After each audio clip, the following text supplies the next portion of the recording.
Since June, Kenya has been rocked by protests led by young people over government corruption and a new finance bill.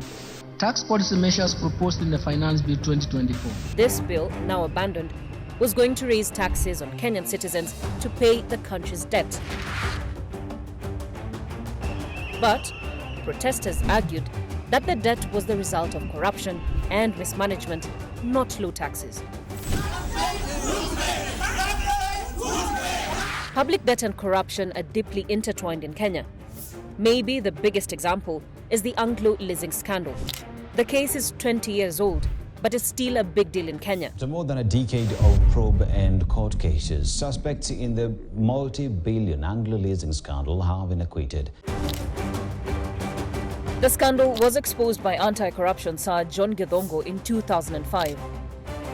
Offshore firms won 18 huge contracts to provide important government services, but without tenders and at inflated prices. Public officials and powerful businessmen were suspected of corruption.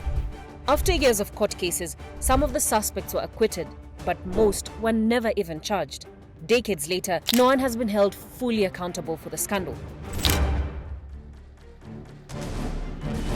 This was due in part to offshore secrecy. Many of the companies involved were registered in places like the British Virgin Islands, far away from Kenya. As a result, it was hard for Kenyan investigators to trace who really owned them. But journalists are still on the case. In our new investigation, thanks to the Pandora Papers leak of offshore records, we confirmed who owned the companies that received around $140 million in Kenyan public funds.